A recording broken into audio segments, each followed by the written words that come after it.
믿음 한 옥합. 믿음 한 옥합이란 제목으로 하나님의 말씀 증거하겠습니다. 이 옥합이라고 하는 것은 고대 근동에서 귀한 것을 담는 병입니다. 깨뜨리기가 쉽지 않은 것인데 이 옥합 속에 귀한 향유를 담아가지고 예수님께 나와 부었다. 우리가 무엇을 가지고 주 앞에 나올 것인가? 우리가 똑같이 향유를 가지고 오늘 본문이 나오는 그대로 할 수는 없습니다. 그러나 우리가 이 여인이 들고 나왔던 것 같은 귀한 것을 주님께 드리는 것은 우리의 마땅히 행할 바인데요. 우리가 드려야 될 향유라고 하는 것은 금보다도 귀하고 어떤 향기보다도 향기로운 우리 믿음을 드려야 됩니다. 그러니까 믿음을 담는 그 그릇, 믿음을 담아내는 그릇이 옥합이라고 그러면 이제 우리가 우리의 믿음을 어디에 담아 드릴 것인가 그 얘기입니다.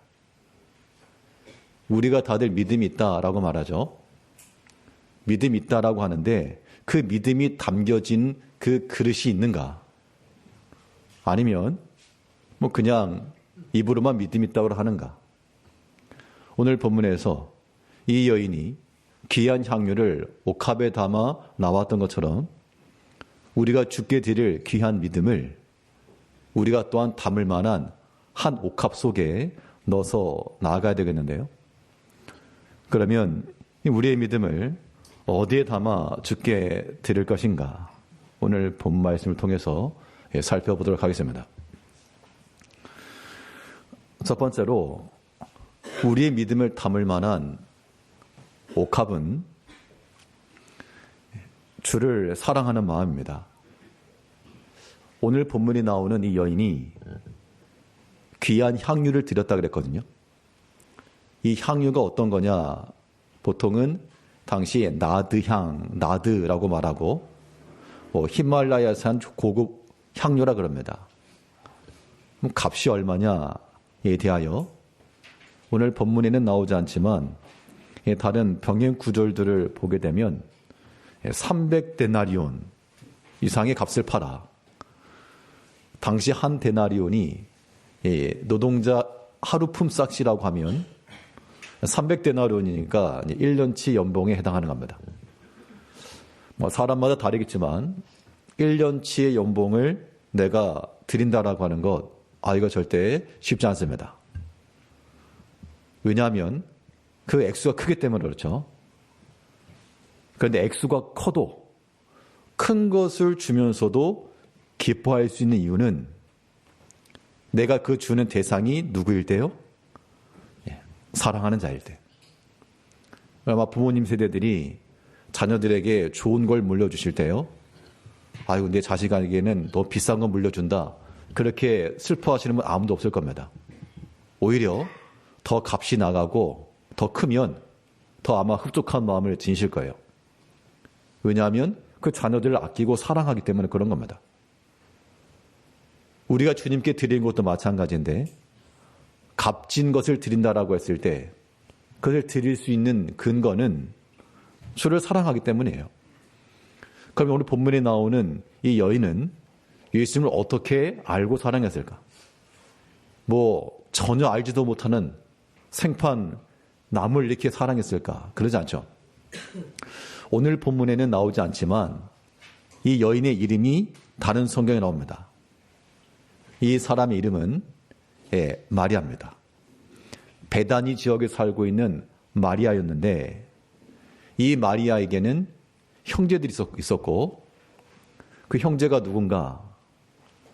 우리가 익히 들어서 알고 있는 자매로는 마르다, 또 오라비, 동생으로는 나사로였습니다. 예수님께서 그들을 사랑하셨다고 그랬어요. 그 가정 가운데 방문도 하셨고 마리아는 예수님의 발치에 앉아서 음성을 듣기도 했고 예수님께서 그 마리아를 사랑하셨고 마리아도 마찬가지로 예수님을 사랑했죠. 이 사랑의 마음이 어디서부터 나왔는가? 예수님을 가까이 한 거죠. 예수님이 발치해서 그의 음성을 듣고 주를 가까이 하는 그 마음이, 주를 친밀히 하는 그 마음이 사랑의 마음으로 나타난 겁니다. 오늘 본문 7절에서는 한 여자가 매우 귀한 향후 한 옥합을 가지고 나와서 식사하시는 예수의 머리에 부으니, 향유 한 옥합을 가지고 와서 예수의 머리에 부었다. 우리가 아무리 관계를 맺고 있다고 해도 물어보지도 않고 놈의 머리에다가 뭐 묻거나 이런 거 어렵습니다. 이러한 터치가 일어났다라고 하는 것은 그만큼 평상시 그만큼의 그런 친밀한 관계가 있었다라고 말하는 거죠. 나 이 행위를 충분히 이해해 줄 것으로 알았기 때문에 예수님께서, 그래서 그가 예수님의 머리에 향유를 부어드리고, 이것은 마리아의 예수님과의 관계성 속에서 나오는 사랑인 겁니다. 사랑이라고 하는 것이 저절로 생기는 거 아니고요. 씨를 뿌리고 양분과 수분을 통해서 자란 결실로 열매가 맺히는 것처럼 주를 사랑이라고 하는 것도 이 열매가 맺혀 나가려면 우리가 주 곁에 심겨주고 주께로부터 생명의 말씀을 받고, 이것이 인내의 과정을 통해 그 결실의 결과로 나타나는 것이 사랑입니다. 그러므로 우리가 주를 친밀히 하고 사랑하는 마음을 가지시려면 주님을 가까이 하셔야 돼요. 주를 가까이 하는 자들은 주님께서 또한 우리를 알아주시고 기뻐하신다 그랬습니다. 붙들어준다 그랬어요. 예수님께서 보셨을 때는 다른 누구보다도 그 발치에 앉아서 말씀 듣기를 기뻐하던 이 마리아를 굉장히 기뻐하셨을 겁니다. 우리가 주를 가까이 하는 것, 이것은 우리가 주를 사랑하는 마음이요, 우리의 믿음을 담을 수 있는 귀한 옥합과도 같은 겁니다. 시편 63편 8절에서는 나의 영혼이 주를 가까이 따르니 주의 오른손이 나를 붙드시거니와. 내가 주를 가까이 할 때라야 주의 손이 나를 붙들어 주시고, 물론 하나님은 어느 때라도 우리를 붙드실 수 있는 능력의 하나님이시나, 그러나 그를 가까이 하고 그를 친근히 하며 그를 사랑하는 자들을 더 아끼시고 더 사랑하시는 주님이십니다. 사람도 그렇죠. 우리가 누군가 모든 사람을 다 사랑한다, 일반론적으로는 그렇지만 자기를 가까이 하고 나를 아껴주고 나를 위하고, 그런 사람에게 당연히 마음이 더 가는 것은 인지상정입니다. 우리가 주를 사랑하는 마음, 주께 가까이 나아가고 그의 생명의 말씀을 듣고자 하는 그 친밀함을 이루어 나간다라고 하는 것은 우리가 또한 주의 은총과 보호를 받는 길이 되는 겁니다. 주께 가까이 나가려면 어떻게 될까? 예수님께 가까이 나가야 되겠죠. 예수님이 계신 곳을 나가야 되는데 어디 계시냐? 그 얘기입니다. 예수님께서는 영으로, 지금은 영으로 계십니다. 육체로 계시지 않고. 그렇기 때문에 여기 있다 저기 있다 말할 수 없으니 어디에나 계시는 주님이시지만, 그러나 우리가 눈에 보이지 않는 예수님을 볼 수 있는, 예수님께서 우리에게 특별히 보일 수 있는 것으로, 만져질 수 있고 들을 수 있는 것으로 나타내 보이셨는데, 그게 바로 말씀이죠. 태초에 하나님 말씀이 계시니라.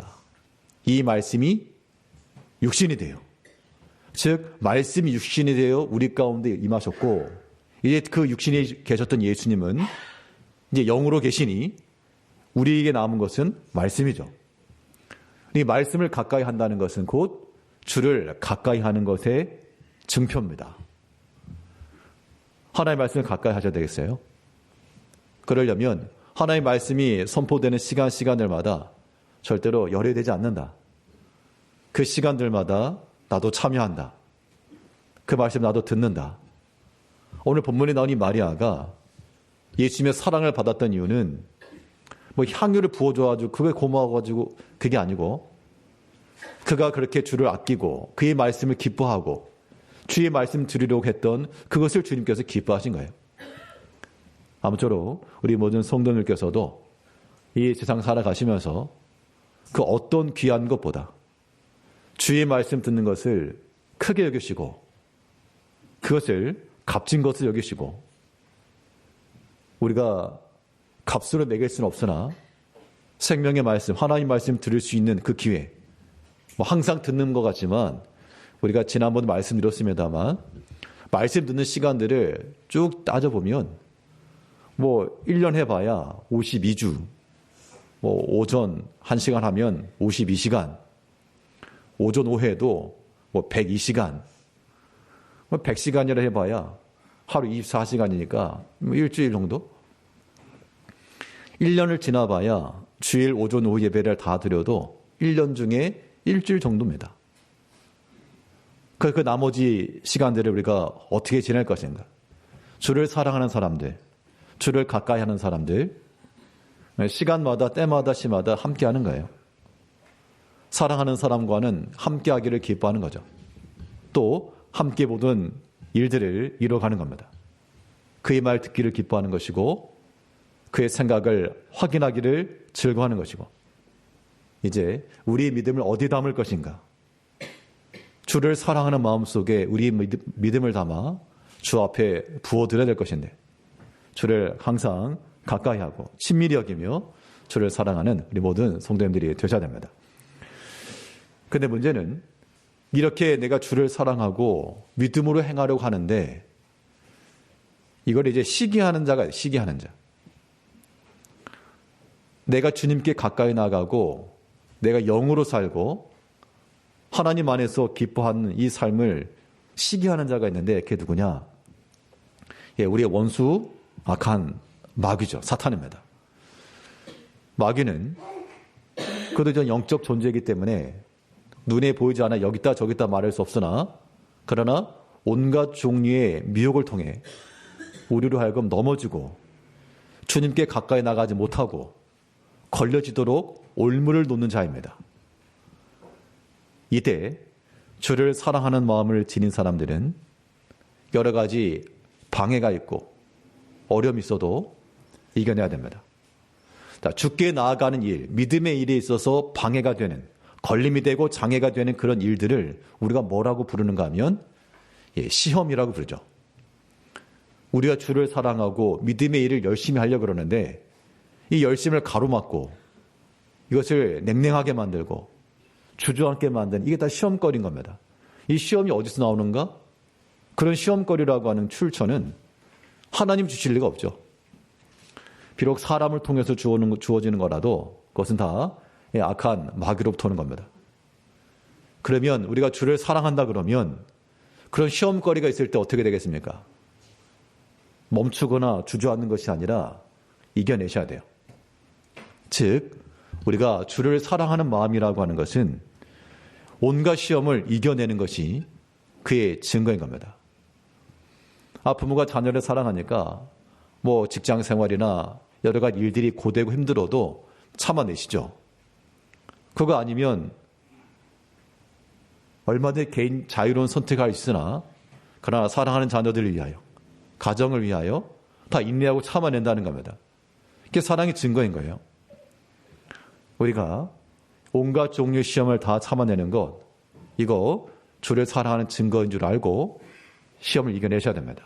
오늘 본문에도 보게 되면 귀한 향유를 드렸던 이 마리아에게 사람들이 참 대단하다. 어쩜 그런 생각을 했느냐. 이렇게 칭찬한 것이 아니고 도리어 분기하고 혹은 비난했다 그랬습니다. 오늘 보면 8절에서는 제자들이 보고 분기하여 이르되 무슨 의도로 이것을 허비하느냐. 믿음으로 한 일이죠. 그렇다고 이 마리아가 다른 사람에게 좀 보태달라 한 것도 없을 겁니다. 그럼에도 불구하고 그 믿음의 일에 있어서 지금 욕을 먹은 거죠. 쉽게 말하면. 그 마리아 입장에서는 잘못한 게 뭐죠? 잘못한 거 없습니다. 내가 어째 뭘 잘못했냐? 내가 당신에게 욕먹을 만한 일이 도대체 뭐냐? 이렇게 나오면 이제 끝나는 거예요. 믿음으로 한 이 일, 주를 사랑해서 한 일인데 지금 사람들로부터는 반응 무엇인가 하면 분개하는 것이고 화를 내는 것이고 손가락질하는 것이고 또한 쓸데없는 일이라 이렇게 얘기했다는 겁니다. 자, 이 말을 우리가 지금 다른 사람 얘기하듯 들으니까 그런가 보다 하지만 이게 만약 우리 자신의 얘기잖아요. 그럼 그 마음이 어떠실 것 같아요? 굉장히 분노가 일어날 겁니다. 그렇게 말하는 사람을 용서하고 싶지 않으실 거예요.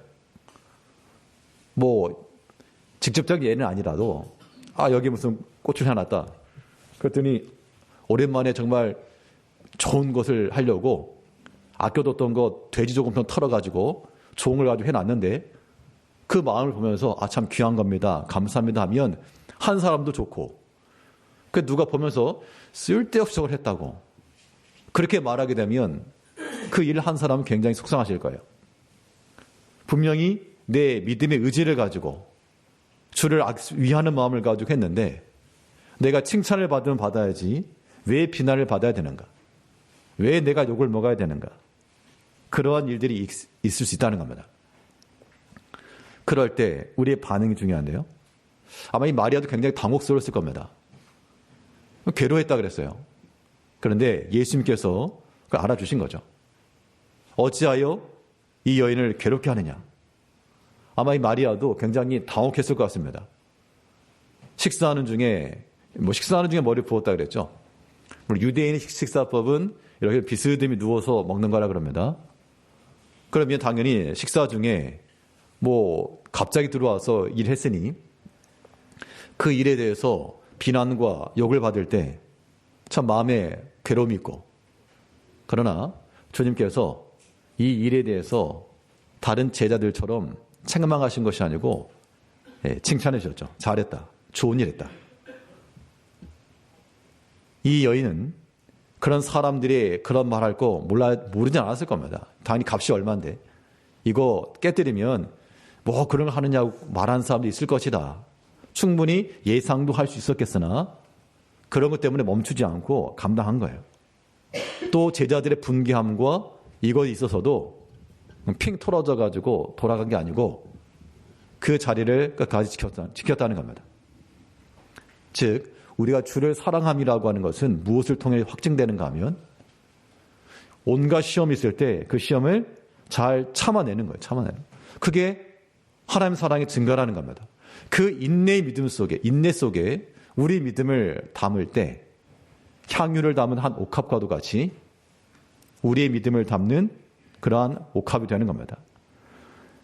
야고보서 1장 12절에서는 시험을 참는 자는 복이 있나니 이는 시련을 견디어낸 자가 주께서 자기를 사랑하는 자들에게 약속하신 생명의 멸류관을 얻을 것이기 때문이라.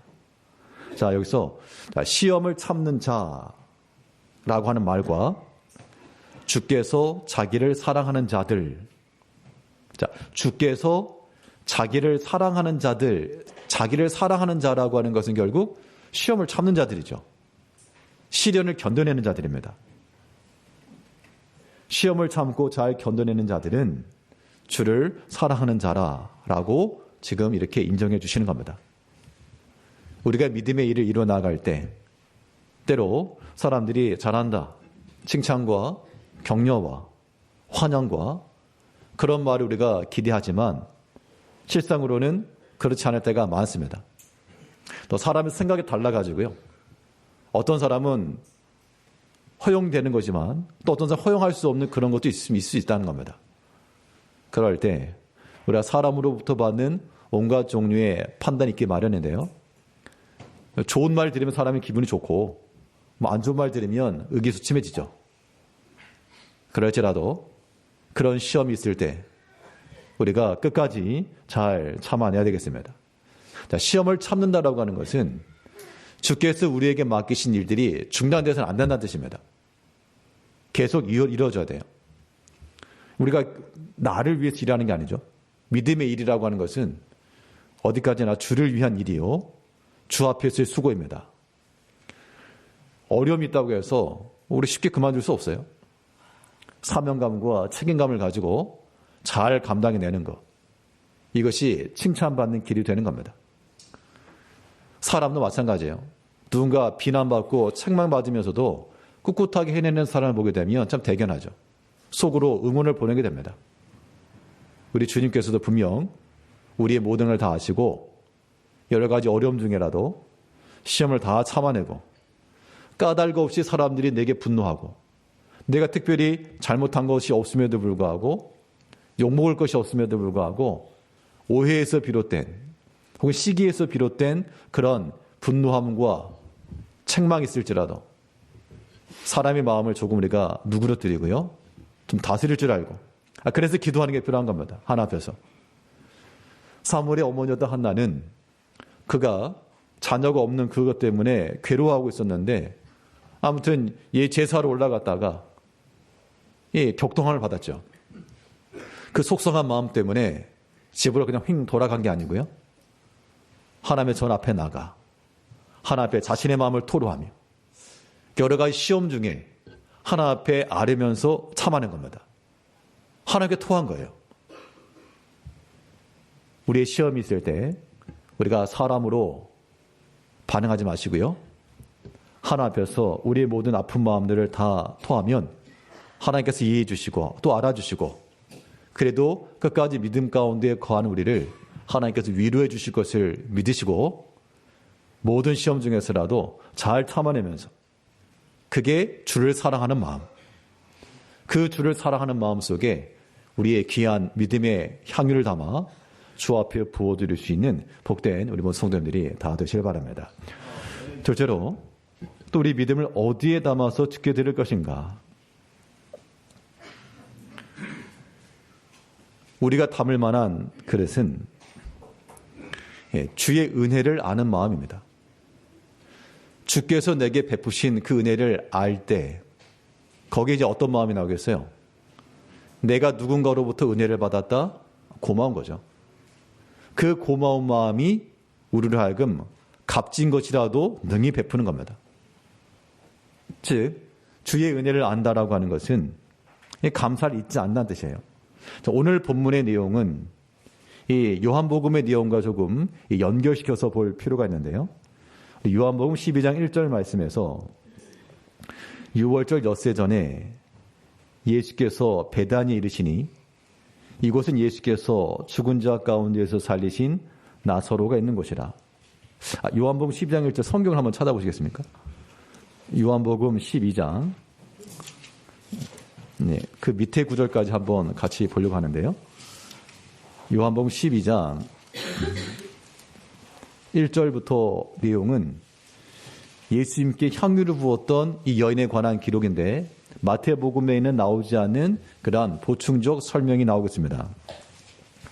일단 이 12장 1절에서 예수님께서 이 베다니 지역에서 죽은 자 가운데 살리신 나사로가 있는 거예요. 나사로의 이 죽음의 사건이 먼저 있었고 그 이후에 이 가정을 방문하신 겁니다. 그리고 거기에서 2절에 보게 되면 예수를 위해 잔치할세 마르다는 일을 하고 나사로는 예수와 함께 앉은 자 중에더라.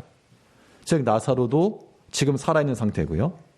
그리고 3절에서 마리아는 지극히 비싼 향유 곧 순전한 나드 한 근을 가져다가 예수의 발에 붓고 자기의 머리털로 그의 발을 닦으니 향유 냄새가 집에 가득하더라. 자, 방금 읽었던 12장 3절을 보면서 마태복음에 있는 내용과 조금 다른 게 하나 있죠. 뭡니까? 발에 부었다 그랬습니다. 마태복음에서는 어디에 부었다 그랬죠? 머리에 부었다 그랬습니다.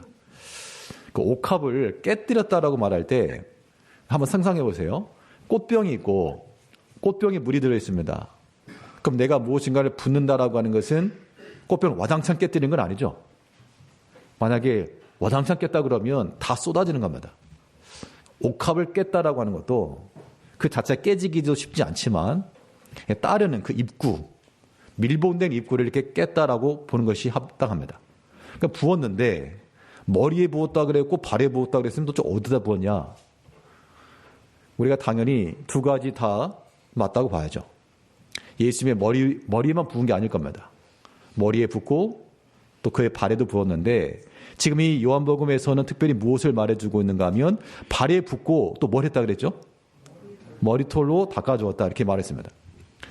오전에 그 교사 예배하면서 그 젊은 세대가 있어가지고 그 남편의 발에 이렇게 본인 머리카락 이렇게 닦아줄 수 있겠냐 그랬더니 1초의 망설임도 없이 아니요. 아니요. 여러분들 그 남편 발에 향유를 발라가지고 자기 머리카락 이렇게 썩썩 닦아드리겠습니까? 예, 그렇죠. 1초의 망설임도 없이 아니요. 정신 나갔습니까? 그죠? 그런데 저라도 그렇게 안 할 것 같아요. 그런데 만일 내가 모르는 사람이라도 내 머리카락을 가지고 닦을 정도가 아니라 아예 내가 무릎을 꿇고라도 해줄 수 있는 상황이 있을 수가 있어요. 언제겠습니까? 내 머리털로 그 발을 닦는 것만 아니라 내가 무릎을 꿇어서라도 할 수 있는 그 조건이 하나 있는데, 예, 내 생명의 은인일 때, 나를 살려준 사람일 때. 지금 이 마리아는 그가 무슨 가진 게 많아가지고 그냥 드린 게 아니에요. 지금 나사로와 함께 앉아있다 얘기했거든요. 죽은 자 가운데서 다시 살아난 그가 자기 사랑하는 동생이잖아요. 그러면 아마 이 가정 가운데 부모에 관한 이야기 나오지 않지만 이 세 남매가 굉장히 돈독했고 또 서로 아끼고 사랑했던 게 분명합니다. 그런데 가족 구성원 가운데 내 동생이 먼저 죽음을 맞이하였고 이거 뭘로 비교할 수 없는 거죠. 그런데 그가 살아났다는 겁니다. 예수님께서 살리셨다. 그러면 그 예수님께 가서 이건 고마운 거잖아요. 내 동생을 살려주는 생명값인 겁니다. 그게 아까운 게 아니라 내가 더 드릴 수 있으면 더 드립니다라고 하는 그런 마음에서부터 이걸 드린 거예요. 자신의 머리털로 발을 닦았다 정신 나간 여자라서 그런 게 아니라 이 주님이 너무 고마웠던 거예요. 살려주신 주님. 우리가 주님 앞에서 우리의 모든 것을 드리며 우리가 겸손히 무릎을 꿇고 우리의 머리털을 예수님의 발에까지라도 닦을 정도가 되어야 되는데 그러지 못한 것은 아직까지 나를 살리신 생명의 은인인 것을 우리가 알지 못하는 거죠. 나를 살리신 주님, 내 생명의 주인. 그러면 이것보다도 더한 것이라 할 수 있다라는 그런 마음이죠. 그런 마음이 우리가 믿음을 담을 만한 귀한 옥합이 되는 겁니다. 그게 주의 은혜를 기억하는 마음이요. 또 감사를 잊지 않는 마음 되는 겁니다. 주께서 나를 위해 생하신 그 일들, 주께서 나를 위해 베푸신 일들, 나뿐만 아닙니다. 주께서 우리 자녀들과 우리 가정들과 교회와 우리를 붙들어 주시고 지켜주신 그런 일들을 생각하니 이거 얼마나 감사한가. 물론 지금 어려운 일 가운데 있을 수 있습니다만 더 어려운 일이 생길 수 있음에도 불구하고 막아주시고 그런 것에 대해서 우리가 그 은혜를 기억하고 감사함을 기억할 때, 잊지 않을 때, 그럴 때 우리가 이러한 귀한 것이라도 아낌없고 비록 내가 낮은 자가 될지라도 얼마든지 감당할 수 있다는 겁니다. 내가 낮은 자리에서 겸손히 주를 섬기지 못한다. 사람들이 뭐라고 하니까 핑 돌아주거나 안 한다. 그것은 주에 대한 은택을 잊고 있는 겁니다. 생명의 주님 앞에서 나를 위해서 대신 고난받으시고 죽으시고 욕당하시고 그 주님 앞에 우리가 그러한 주의 공감의 마음을 가지고요. 주께서도 나를 위해 참으시고 인내하셨으니 나 또한 주 앞에서 주를 위하여 이 정도의 시험 이겨내고 그 정도의 시련 좀 감당해내고 그런 마음을 주님께서 기뻐하실 겁니다. 우리가 실제로 이 나사로가 죽었다 살아난 이런 경험들은 우리 하기 어렵죠. 그러나 우리 삶 속에서 마치 그와 비슷한 이거는 도무지 예상치도 못하고 기대치도 못했지만 하나님께서 놀랍도록 역사하셔서 일을 이루시는 그런 일들이 분명히 있을 거라는 겁니다. 그런 것들을 기억하셔야 돼요. 그런 걸 생각하면서 얼마든지 이거 내가 주께 드리는 거 이거는 정말 얼마든지 자원하는 마음으로 그런 마음이 나와야 우리가 우리의 귀한 믿음을 담아낼 수 있는 겁니다. 그래서 잊지 말라 그랬어요. 시편 78편 7절 말씀에서는 그들의 소망을 하나님께 두며 하나님께서 행하신 일을 잊지 아니하고 오직 그의 계명을 지켜서, 그의 계명을 지킨다라고 하는 것이 우리 믿음의 일이라 그러면 믿음의 행실이라고 하는 것이 왜 나오는가입니다. 사람이 자기 멋대로 하고 싶은 대로 살지 왜 그의 계명을 지키느냐? 하나님께서 내게 베푸신 은혜가 고마운 거예요. 감사한 거예요. 나를 위해서 일하신 그 주의 일들, 그 행하신 일을 기억하니까 그게 고마운 겁니다. 감사한 거예요. 그 감사한 마음이 내가 주의 말과 주의 부탁을 응답하는 데 나간다는 겁니다. 그래서 믿음의 순종이 나오는 거예요. 왜 우리 하나님의 말씀대로 살아야 되냐? 내가 왜 그래야 돼? 라고 말하는 사람은 주의 은총을 알지 못하는 겁니다. 주께서 내게 베푸신 은혜를 알지 못하기 때문에 그런 거예요. 악한 겁니다. 왜 악하다라고 말할 수밖에 없냐면 이건 입장을 바꿔놓고 생각해보면 다 알아요. 우리가 어떤 뉴스에서나 혹은 기사 속에서 부모의 은혜를 알지 못하고 막 폭언을 부른다거나 아니면 물리적인 폭행을 한다거나 그런 경우를 보게 되면 우리 보통 뭐라고 말하죠? 잘했다. 그렇게 말할 사람 없고 저런 못된 것이나 부모가 특별히 무엇인가를 남겨주지 않아도 지금까지 이렇게 잘 자란 것이 당연히 부모의 섬김과 보살핌 때문에 되었죠. 그때 당연히 자녀들이라면 그 부모의 은혜를 알고 감사를 표하는 것이 맞지, 나에게 해준 게 뭐가 있습니까? 그렇게 나오면 그 이제 부모의 분노가 일어나는 거죠. 해준 게 없어요. 다른 사람에 비해서 뭐 좀 덜 해줬을지라도 해준 게 없겠습니까? 만일 엄마 아빠가 나에게 해준 게 뭐야? 그렇게 말하는 경우 용서하지 못하시겠죠? 똑같은 겁니다. 하나님께서 내게 해준 게 뭐냐? 내가 왜 그의 말을 들어야 되냐? 그렇게 말하는 것은 아마 본인 자녀들이 그런 한 말을 들어야 그게 그 마음인가 보다 깨달을 수 있겠죠. 이제 우리가 우리의 마음을 기울여서 왜 우리가 주의 말씀과 그의 계명을 지키고 주께 소망을 두며 살아가야 되겠는가? 주께서 우리에게 행하신 일들이 있다는 겁니다. 주께서 우리에게 보인 은혜가 있다는 얘기예요.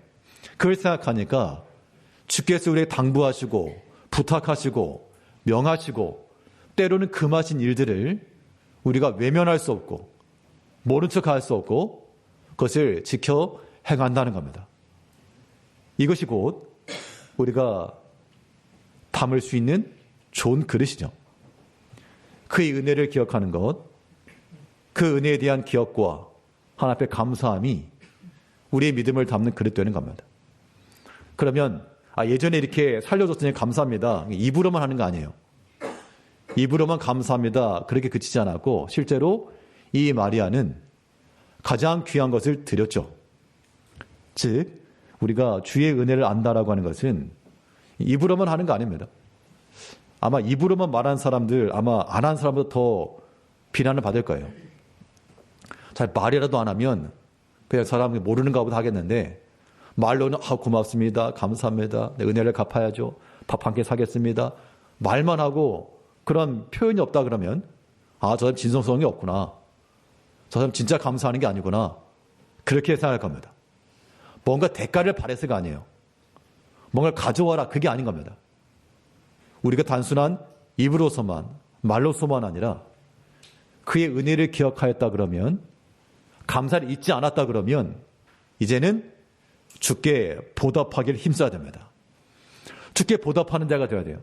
그 보답의 내용물이 이 여인에게 있어서는 그런 300데나리온에 해당하는 향이었고 우리가 똑같이 그걸 할 수 없으니 그 주의 은택을 기억하여 감사를 잊지 않은 마음을 가지고 보답해 드리는 것이 우리가 주를 위해 섬기는 수고요.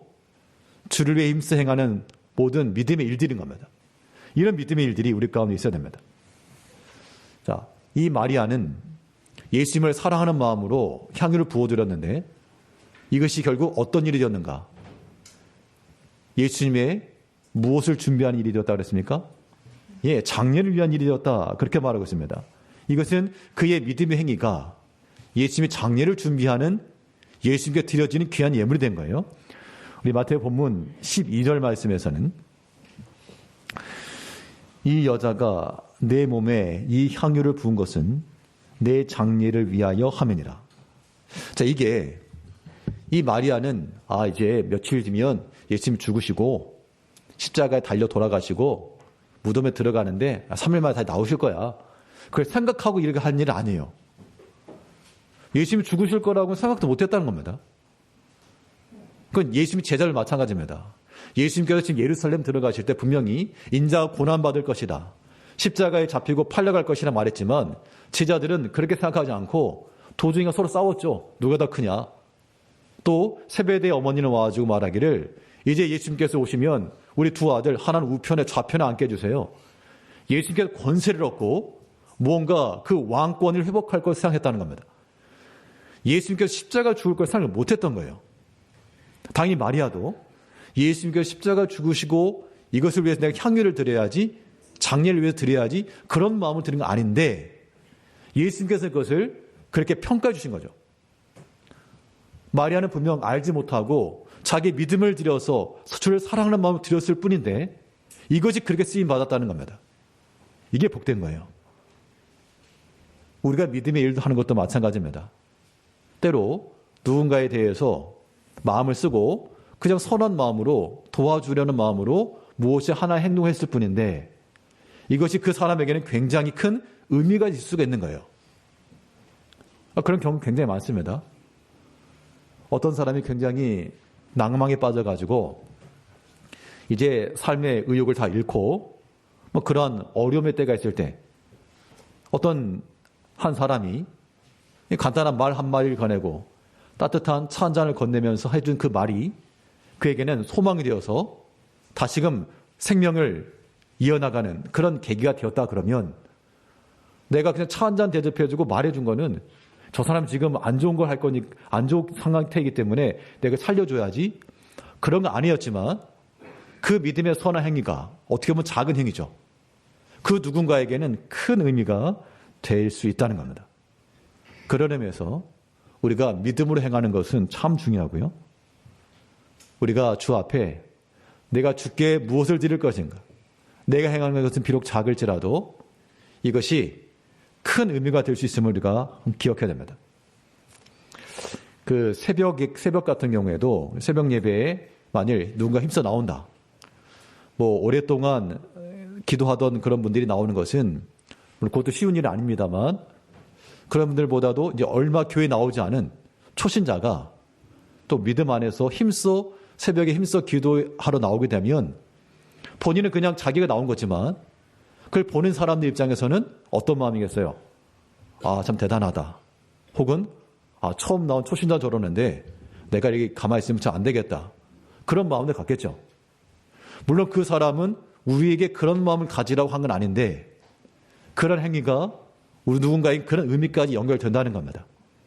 마찬가지로 우리 한 사람 한 사람이 그런 믿음의 초신자와 같은 마음을 가지고 주를 위해 힘써 수고하시고 주를 위해서 충성하게 되면 나는 그저 믿음 안에서 했을 뿐인데 그 누군가에게는 굉장히 의미 있는 일이 될 수도 있고 큰 교훈이 될 수도 있고 또한 주께서 계획하시고 행하시고자 하신 일에 쓰임받을 수 있다라고 하는 겁니다.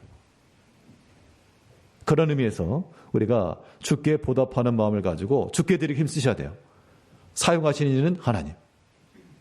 재료를 가져오는 것은 재료를 드리는 건 우리일지라도 그것을 가지고 역사하시고 일하시는 분은 하나님이시니 우리가 주께 드리기를 힘써야 됩니다.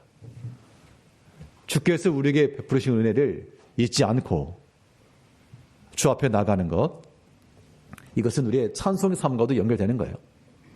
우리가 오늘 찬송에서도 주를 찬송하고 기쁨과 생명을 가지고 찬송하고 그 찬송을 하는 게 뭐겠습니까? 감사에 대한 표현이잖아요. 우리 영혼의 즐거움의 확증인 겁니다. 이게 우리 영혼이 기쁨 가운데 있을 때 하나님 나를 건지시고 나를 위로하시고 비록 내가 어려움 중에 있지만 내게 생명의 말씀 주시고 그것 때문에 우리 영혼이 기쁘다는 거 아니겠어요? 즉 우리 영혼이 주께서 베푸신 은혜를 잊지 않고 또한 믿음으로 나아갈 때, 주께 드리기를 힘쓸 때 우리 작은 행실들이 주를 위한 큰 믿음의 일이 될 수 있음을 우리가 알아야 됩니다. 오늘 본문의 내용 중에서 가장 중요한 단어를 하나 꼽으라 그러면 장례죠. 장례. 예수님께서 내 장례를 위하여, 이 장례를 위해서 이 마리아에 드렸던 이 향유가 쓰임을 받았습니다. 이제 이 땅에 살아가면서 세상의 많은 것을 가지고 땅의 것과 육의 것을 위하여서 썩어질 것으로 포장하지 마시고 영원한 것으로 주께 드리는 이 영광스러운 일에 우리가 다 동참해야 되겠습니다. 우리에게 믿음이 있다라고 말할 때 이 믿음을 어디다 담을 것인가? 오늘 이 여인은 이 옥합 속에 귀한 향유를 담아 나왔는데, 이제 우리는 이 귀한 믿음을 주를 사랑하는 마음과 또한 그의 은혜를 아는, 감사를 잊지 않는 마음속에 담아 주 앞에 보답하며 은혜 베풀기를 기뻐하며 감사하는 마음을 가지고 주 앞에 나가면서 우리 믿음 드리기를 기뻐하는 주의 모든 성도님들 다 되시길 바라겠습니다. 기도하겠습니다. 우리 사랑하신 아버지 하나님,